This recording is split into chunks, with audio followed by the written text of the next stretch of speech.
morning, ladies and gentlemen, and welcome to Living with S. I'm Sharon Mundia, and today we are at Parkin by Radisson, and we're talking about something that I generally love to talk about, love to see other women talk about and support each other, and that is women in business. And we've also got someone whose passion runs deeper than just talking about it. She did something about it, and that is starting an event, an association called Women in Business Kenya. That is Mary Muthoni. She also is the founder of St. Petroc Premier Schools in Embu.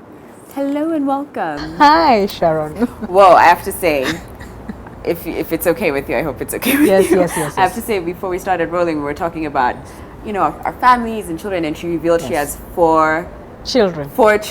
Yes. 4 children. And they're twins in there, ladies and gentlemen. So she's been busy raising children, running businesses, just a casual day in the life of a superwoman, a superhero. Yes. Wow. So what time did you wake up? As a mother, as a wife. As a wife, yeah. There's so many layers to this. It's and a business person, an entrepreneur. It's coupled with all that. Yeah.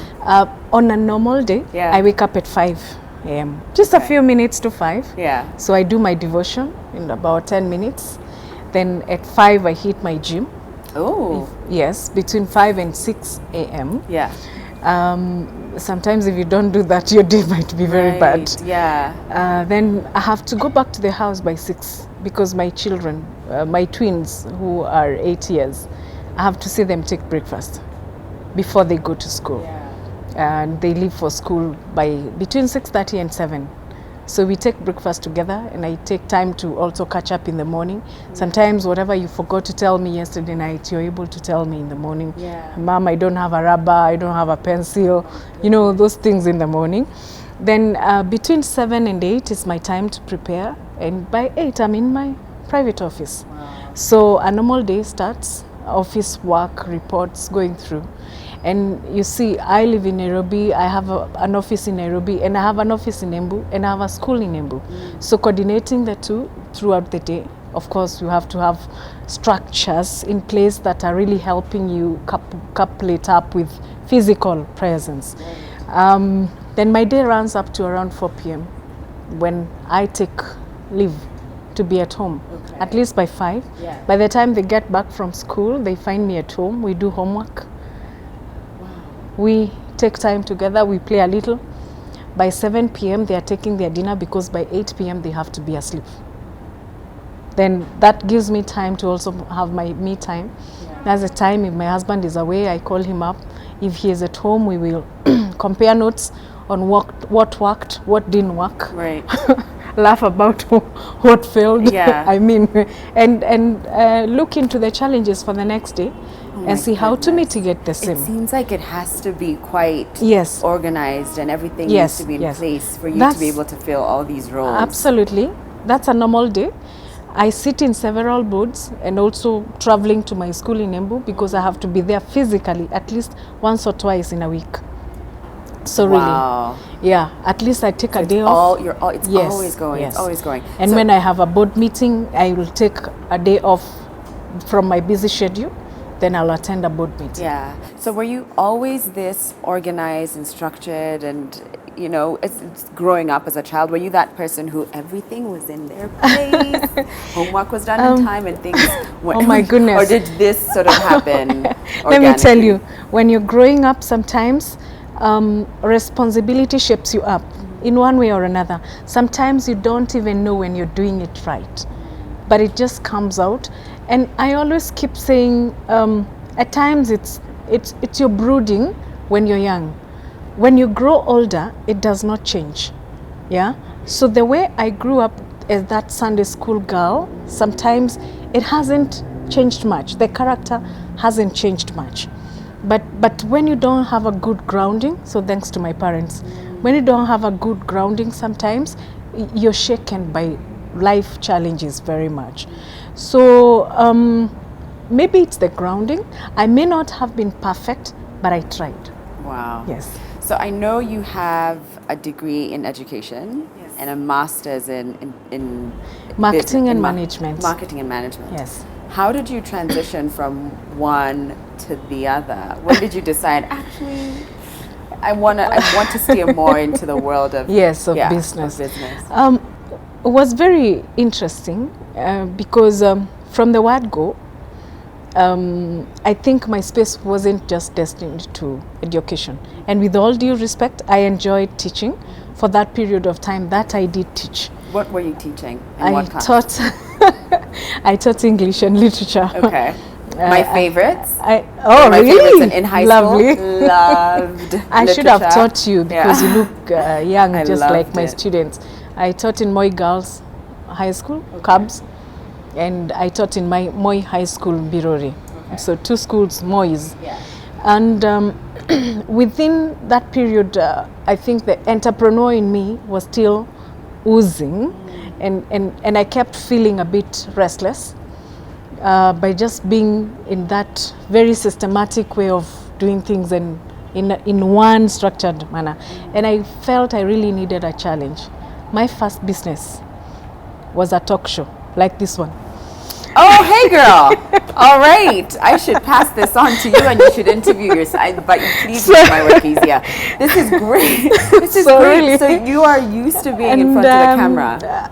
I didn't, let me tell you, it was a business, but it didn't take off. Okay. But you were, at least the idea of it was Yes, something I had that excited idea you. of, if I have this thing, I think it can grow into a big thing. I can be helping people to air their stories. So, yeah, what kind of show That did you was- want? My show was called The Love Nurse. The- And I used to host it in Let Gara. me tell you, Mary is dropping some gems here. The Love Nurse. Yes. Wait, so it was going to be like about couples and relationships, and you were going to be Yes, like I was Dr. talking- Phil? I was talking about relationships, and that time I was young and in love, you know. my gosh. So it was so exciting for me, but I was still a teacher then. So Okay. I would get into a matatu every Friday, Yeah. come to Nairobi, book a room in Gara at 500 shillings, Yeah. and call my relatives and friends. Okay. And they would listen to me. And yes, and they would pay each 200 shillings. So at the end of the day, I would have like 4K. You were a Yeah. businesswoman. That time I've left my What? papers for marking for composition on the desk. And I so even- what were I you even- What were you doing? Were you Yes. talking about like how to handle conflict in a relationship? What elements of this were I don't you? even know what I was talking about. I was just having a show, and I only know it was called a love nurse. So That just still sounds like a good idea. Can I just say, if anyone's listening and they're smart, they're gonna jump on this. The Love Nurse yes, coming and I to can tell a you TV why near I'm you. saying this. It's because I need to tell the women out there. Some of them have the ideas, but they don't have the mentors. They don't have somebody to tell them this is how you go about it. I didn't know about registering businesses, Yeah. or patenting or anything. But for it's me, clear it's just you an had idea. a business Yeah. acumen because you Yes, were but going why up it your way. flopped, the Yeah. fear of leaving my job, my 20,000, 25,000 a month, I couldn't hack it. And I couldn't imagine just leaving that job and now hustling in these streets. Kwanza, that time I was even a village girl, so I didn't even know the city. You know, it was in the year 2003.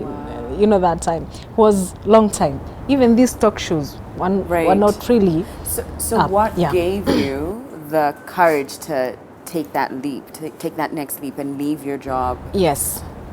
So because I still was feeling I needed a challenge, I needed something out there. And I realized starting out something I'm not very familiar with, I may not be the very sculptured person for that. And because I had already done this for 10 years, I had taught for 10 years, and I had some land somewhere, I felt I think it's time. I set up a school, a model school, which will model the child the way I would have wanted to teach her in Form 1. Many a times is when I would get girls and boys in Form 1, and the parents have a different opinion from what I feel. And I've seen this, that parents will come and bomb my school and say, you know, my son was not like this, my son was not like this, my child was not like this. My child was a better kid. And you blame the school other than blaming yourself. And I felt it's time we got children who are molded into good character, good attitude for excellence. Because I felt, if for sure for those years I've taught with kids coming with a lot of deficits, then the problem is actually not in high school. Kids are budding high schools because of a character they have emulated some 5-6 years before they got there. But when they get there, we think the character has been formed at that particular time. That's why I formed St. Petroc. It was to become, and it is even now, a model school. A school that is grounded on discipline, character, attitude. That the children, when they're handed over to high school, you're going to teach children, not animals, not kids who are going to burn school and all that. Again, that time I was under instructions, now I instruct. It's a different ballgame. You can be able to plan your stuff, you can be able to plan your financing, you can be able to plan your human resource or whatever policy that you want to introduce to impact on the society. I'm one of the people who believed in devolution from the word go, because I imagined also with the devolved systems of government, where are these people going to take their children to? The schools up country, they are full. So we have to invest back home. We have to invest in the counties just to ensure that everybody has a platform, and we are also creating an environment which is really conducive for each and every person at different levels in the society.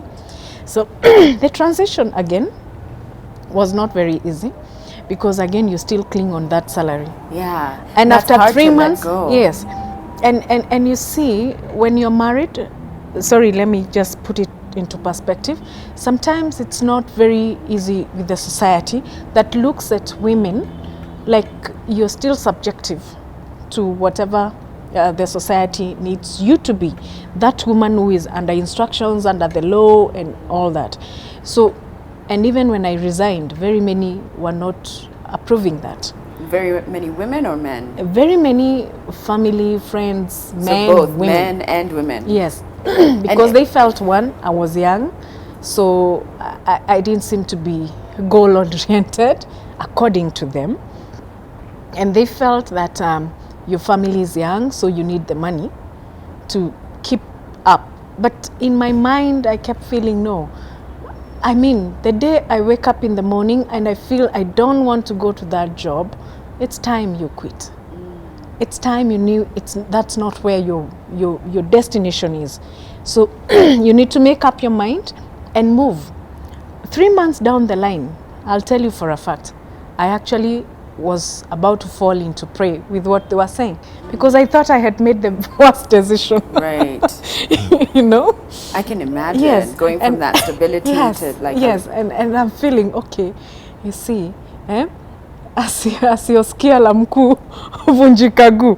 So I thought, this is it for me. You know, people want me. Now I'm here. I'm about to start struggling. This school has not even gotten a kid. Wow. Yeah. And this was your first business from being employed, starting St. Petroc was the first? Yes. Wow. Was the first business. Yes. Although I had smaller businesses, but really it was not to the point that you can say I'm proud and it can pay me some return at the end of the day. I mean, challenge after challenge, but you have to keep moving.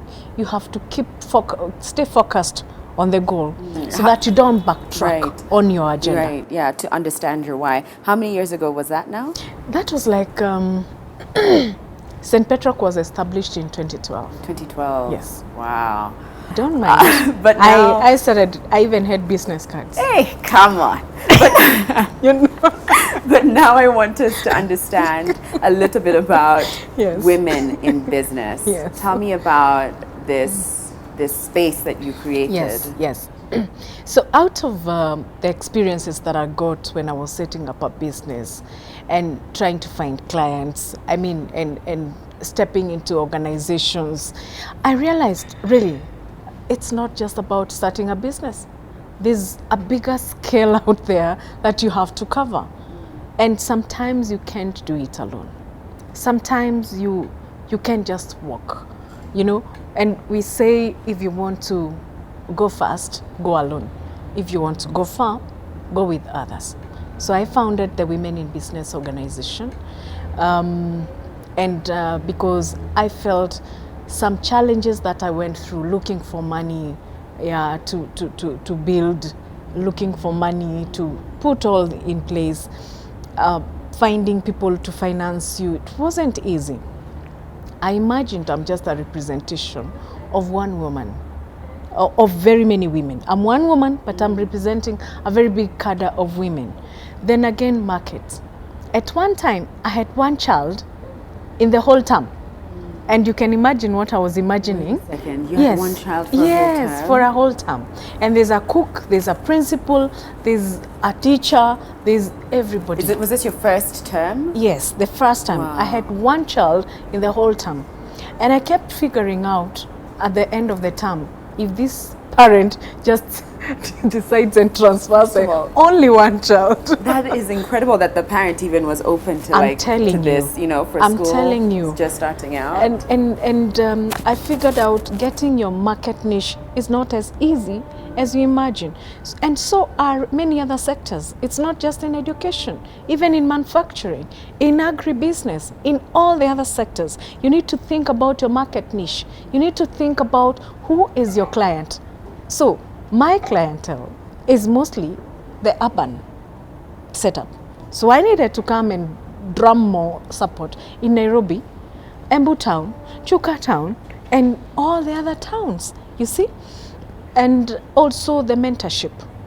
I figured out that maybe even before I set up the school, I should have gone and spoken to the Makinis and Riaras to get a feel of how they did it as women, And I appreciate today because I still look up to those women who have really succeeded in that sector. They are amazing and they have conquered the world. So again, setting up the Women in Business about money, market, and mentorship. Those are three key things that really pull the women down. And not just the women, even the youth. And that is why I always say the founding of a policy like the Women Enterprise Fund, the AGPO, the access to government procurement opportunities, the 30% procurement, it's really an amazing thing because it gets the women grounded, it gets the youth grounded, it gets them, giving them hope on what they can also achieve from the government or from the private sector. So really, Women in Business is a platform that houses each and every woman. You need money, we know who is giving money in this town, at what percentage and where. You need markets, we are opening up. Like now we have even a warehouse which can capture the AGOA market. Put your goods in their warehouse, they can be shipped to the US. If you look at the wristbands that have the Kenyan flag, we buy them at 200 at Masai Market. If you use the AGOA window, you get at 5,000, 6,000 shillings, per piece, you see. So expanding the market, inter-county trading. We want to see the woman in Kapsabet trading comfortably with the woman in Thika, you see. It's market, it's expanding market. We want to break that chain of Sharon goes to China, comes with handbags and start marketing them here at your show. You see, we want to break the women who will keep those handbags in their drawers because they are employed and they are fearing their bosses are going to see them selling the handbags. Or the only person they have is calling Mary Muthoni and telling her, I have new handbags. We want to open that market for them, that you can comfortably continue working, but your business is working for you because you got the market. Yeah. And what was it like trying to create this pool of women with, the right kind of access and resources, or even just the right kind of questions that would allow for growth to take place? Was that easy to get your, the you see, I say participating? every day it's work in progress, because even getting women together is not an easy job. Whereas there are very many, there's a lot of skeptical questions that keep coming. Are they genuine? Are they? are they true to their words? Are they, there are all those types of questions. But I usually say, with the numbers that we have in the country today, 16 million is not just a number. Yeah? Because that is the number that you have in the SME sector. So if we have 16 million SMEs in this country, if each and every of these SME is looking for space, is looking for how to expand their business. But these are the same people whose businesses are collapsing at the end of the third year. I thank God my school is beyond the third year, so I have survived. Yeah. At the end of the third birthday of starting their business, you'll find very many kids, very many young people calling you and telling you, please get me a job. But last year they told you they were doing a business. It's after this that we are able to create capacity building programs that will help them move to the next level. And some of these capacity building programs will entail compliance, that you have to trade with the right documentation. You have to ensure you have registered a business. You have to ensure you have your tax compliance. You have to ensure if it is a production or a manufacturing firm, you have to go through KEBS. You have to patent your work, KIPI. Yeah. There are all those agencies that need to help you, and most of them it's at a cost free. You only need information. So it is out of creating a platform that is giving a lot of information to women that we have been able to mobilize to close to 100,000 women who are following us. So it's not, you give them value and they are able to absorb in the services that you're giving to them. We have bulk SMSing. Every day when you wake up, the first thing you check out is your SMS. Everybody, even my own mother who doesn't use WhatsApp, she has an SMS. She can read an SMS. So bulk SMSing is easy. Bulk emailing, and just giving them information. Right. And also incorporating a lot with the agencies, the parastatals that are giving these services. If it's the Women Enterprise Fund, we talk like every other week with the CEO and tell them, there are women groups in this area, women groups in this county. So we celebrate this moment because if we look at the steps and strides that women have made since that time and now, we can't say we are just at a static position. We've moved at least some few steps. That's why we can see in Parliament, we have been able to have a couple of women who are MPs, members of Parliament today. Whereas in the past we would have one or two, right now we have 20 something. You see, I think they are 26, so to speak, the elected. Then after that we have a policy roundtable discussion that is in May, because policies are the ones that drive the trade sector. Policies are the ones that drive the business environment. For you to have a conducive environment, then we have to have the right policies in place. And that's why I'm mentioning about the 30% procurement rule, because I still believe in 30% procurement rule, that it can work in this country. It may not be working, but it can work in this country. Then we have we have in July, we have market day, stroke exhibition, stroke clinic. That's when we expose you to all sorts of market. Whoever you want to meet, that's the day you will meet them. If it's the normal trading of hair, you want to sell hair, you can come and sell to the people who are there. Then exhibition, if there are women who are selling such kind of items, you cannot carry all of them to a market day. So you just exhibit. You tell me I do curios, I sell cameras, you can come with one camera and so forth. Then we also have clinic in such a way that you can have corporate organizations or restaurants, development partners, financial institutions. They can come and tell us what products they have for the women. I have seen in the whole of this town, there are very many products for the women, starting with the Barclays, the National Bank, every other bank, the recent one being Dada. There are very many products for the women. But when do we get that forum to get to hear every other day? So the clinic. Then in October we have, not October, in September we have the CEO's dinner.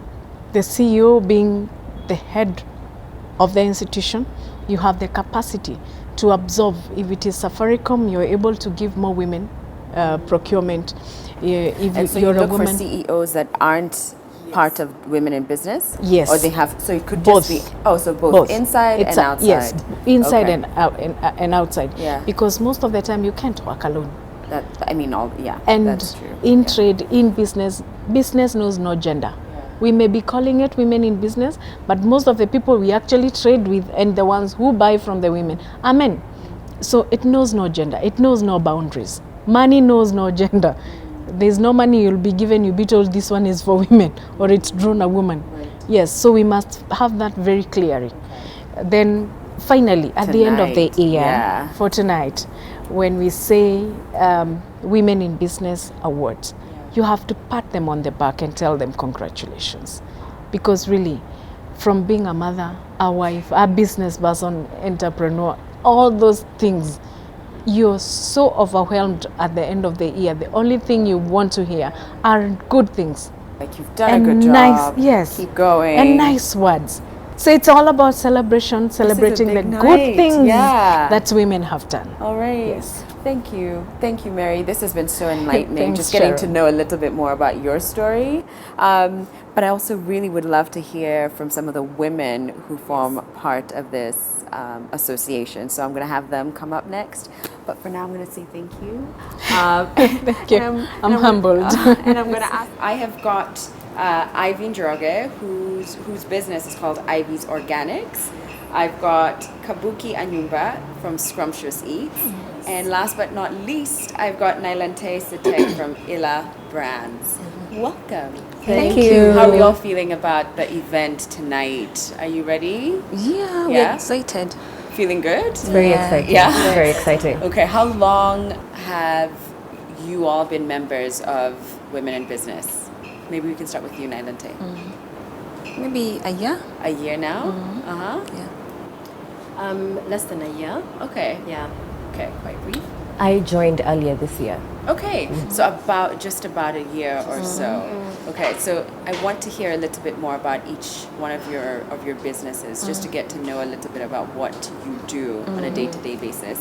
We can start with you, Ivy. Tell me about Ivy's Organics. I'm in the manufacturing space. So what we do is we create organic skincare products that cater to everyone's needs. So all ages, all genders, all races.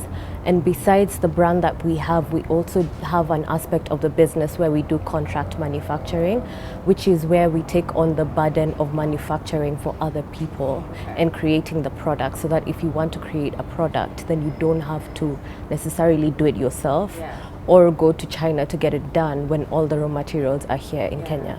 So what are some of the skincare products you've got in your range? So currently I am just doing soaps. However, we are expanding the range. It takes quite a bit of time to create products and put products out in the market.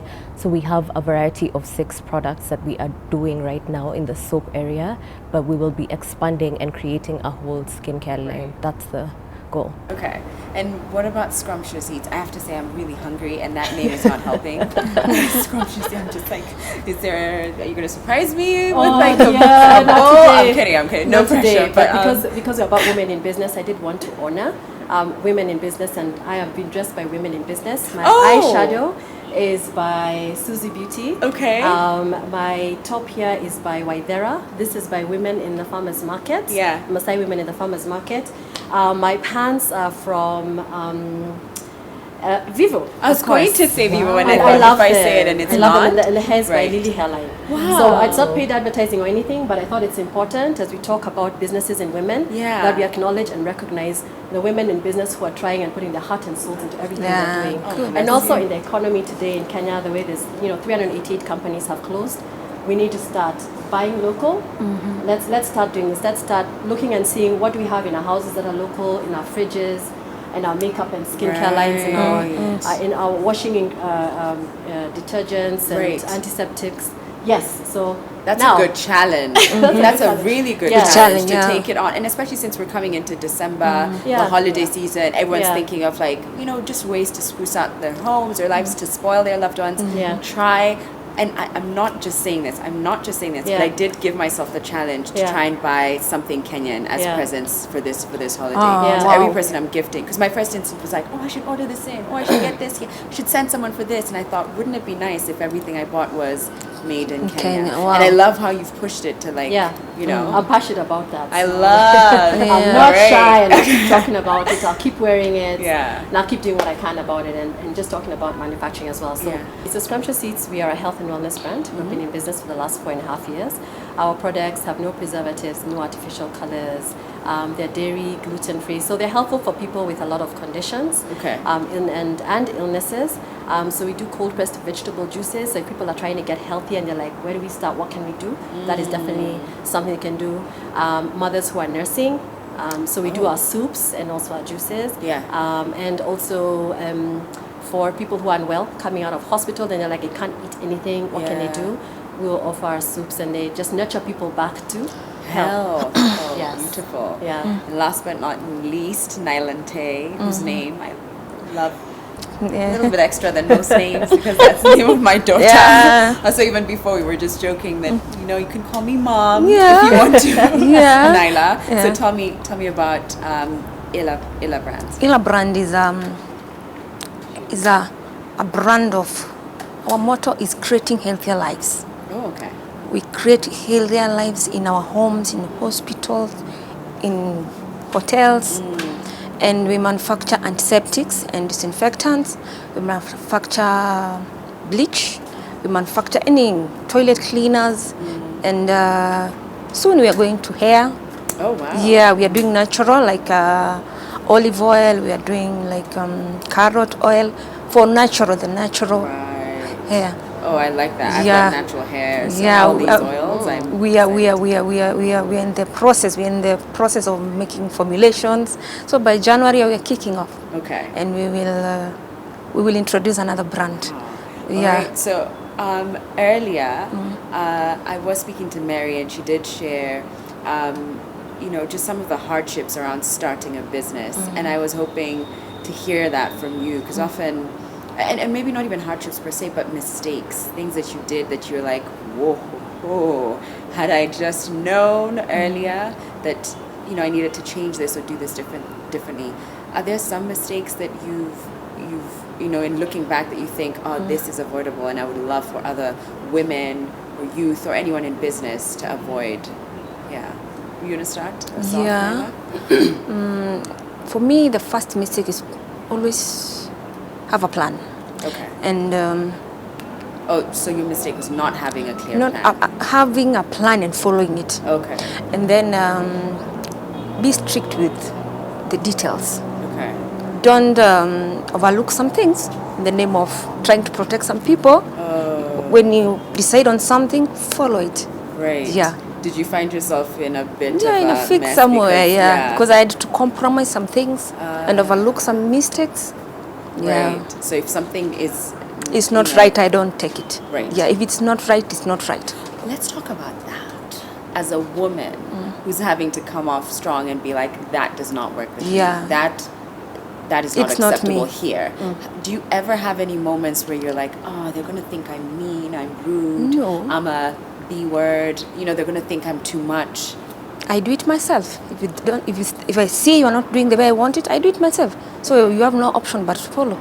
Right. Yeah. So there's no qualms in No, being no, like, no, no, this no. isn't going to cut it No, here. no, no. I need you to step up. No. That's good. I love that. Okay, and what about you? So I'd say the mistakes that I did is, I think sometimes when you start a business, especially as women, you're a little bit too particular and maybe perfectionist, so it's difficult to let other people do it because you're like, no, it's gotta be like this, it's gotta have this sort of flavor, it's gotta be, and you need to take time to train people and allow them to make mistakes, That's true. and then they can grow. So if you don't allow mistakes, and you're like, okay, that didn't go well, why do just grow, because you have to train people so you can move up. Yeah. And if you're talking about creating employment, then you have to be able to have more people do a little bit more of what you do, so you can go on and do other things. Right. And that's the path of growth. Yeah. When do you know that a mistake means I need to let you go because this was too big or this was too much? How do you gauge that this is understandable. It's a learning lesson, and this is goodbye. I think it depends on your values as a person, and it depends on your values. Like if the impact on the customer is just beyond description, and we have talked about it and we have gone over Okay, these things, and right. you're still not getting it, you're not the right person for the job, Yeah. and it's time to go. Yeah. Yeah. Okay. Last but not least, Ivy. For me, I'd say one of the biggest mistakes I made when I started is starting out too big. I think it's important to start small and learn, especially if you're getting into an industry that you're not very familiar with. Starting small, starting with what you have, so you can actually learn and grow slowly, learn by the mistakes, because mistakes will be made. And especially in the manufacturing business, when you start off and kick off with high production rates, you can lose so much money, but you just need to start small and learn here and there. So I guess for me, that's what I'd say. Just start. small. And a lot of times we will end up saying, oh, I'm not ready yet because I don't have this perfect setup, right? Do you think that there are moments where it's okay to say, no, things need to be perfect in order for us to take the next step, take the next plunge, ask for funding? Do you think there are moments in which you ought to really nitpick and make sure all the I's are dotted and T's are crossed? Yes, there are. I guess, and all the ladies can attest to this, especially when you're in manufacturing, quality is not something to ever take for Negotiate. It's not granted. negotiable. And so if it takes 1 year to put out a product and it costs a lot of money, then so be it, but it must be done and done right. When it comes to other things, I think there's some areas in business that you can take a plunge and just go with it. But I think when it comes to areas, particularly in quality as well as brand image, there's no time to second guess. There's no time for imperfection. Yeah. Well, that's a good point. So quality, just don't compromise No. on quality. Just do your best there. So what's it been like the 1 year being part of Women in Business? What are some of the great moments for you, or times where you thought, wow, this is the reason I joined. This feels like it speaks to my soul. This has changed the way I do my business. This has created a turning point for my business. What's it been like the last year or so? For me, it has been I've been motivated. Okay. Yeah, and Because- I've many mentors, and I always say, I want to be like her. I want to be like her. No, and then exposure. We have been exposed to many sectors where we are being taught. Right. Yeah. And is there Forums. ever a moment where you feel like, oh, this is competition? There's someone else who's making No, cleaning products no. and disinfectants? No. There's never that air of like, No, I that know my person. place. Okay. I have my clients. right. Yeah. Oh, I love that. I have That my kind of clients, and grounding in your Yeah. in your own abilities. Okay. And what about you? I would say the value that Women in Business has done is, many times you think about, so who are 10 men in business you can think about. It's very easy and very quick to think about that. The Women in Business offers us a plethora of so many women in so many different businesses that are doing things that you can network and look to. Women lead in a different way. We're nurturers. So you find that, if you call somebody, they'll be like, okay, come, let me show you, this is what you have to do, this is who you can call, this, that sort of thing. And I think also as women, sometimes we're not as courageous, sometimes as men. Men will say they can do something even if they don't have it ready, or they don't, it's non-existent. But a woman is always looking for perfection and making sure this is right and this is right before you go out. So you have the companionship of many other women who are like that, and somebody who's going to push and just say, just go. You can Just try. Just put yourself out there, and you're shaking and quivering and just like, all right, I'm here. And it's like, it's actually not as bad as you thought it was going to be. So did you find it easy from the get-go to be vulnerable in that sense and be like, I'm struggling with this, or you didn't? It took a while. yeah. Yeah, it took a while. Took a moment to be Yeah. able, and I guess like any other space in life, I can't just meet you and be like, let me just tell you about what I went through, like, because you'd just be like, what is wrong with you? But I love that eventually this space has been that for you. Yeah. That it's been a safe space for you to air whatever issues or struggles that you have, and that you have women supporting you. Yeah. Because often, let's be honest, women for the longest time, true or not, have gotten this rep of we are our own worst enemies and no one supports. And I don't believe that. I think some of my biggest cheerleaders have been women, some of the people who've been, you know, and just even just listening to what's going on here and knowing that there's this association of women who are supporting others. I don't think that is necessarily true. I think both men and women can stab you in the back and give you a hard time, right? Last but not least, Ivy. For me, there's many things I could talk about how women in business has helped me. But as a young woman, the one thing I can say is it has helped change the narrative for me. Growing up, and I guess even now, but now not so much, you don't really have very many role models who are women at that level in business to look up to. And so I guess now for me joining women in business, I realize there's a lot of women in business. There's a lot of women behind the scenes doing so many amazing things in this country. And for me, that out of everything is just amazing. It's motivating. And also again, as they've all said, networking opportunities. They say your network is your net worth, and that's the same when it comes to women in business. It's very interesting when we're having conversations. There's literally everyone from every industry you can potentially think of, and whenever you need help, it's just an ask away. Just an ask away.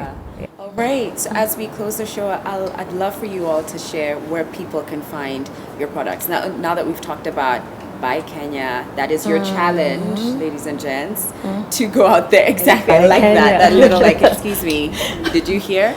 But yeah, I would love for you all to share where people can find you so that next time we're out shopping, we're looking for these your products. So where can people find Ila?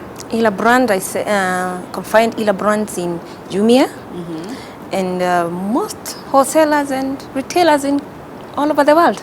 Oh, the world? Yeah, no, Kenya. I'm sorry, but I'm going there. I am going there. Amen. That was the truth. We are going to the world. Yeah. Okay. Yeah.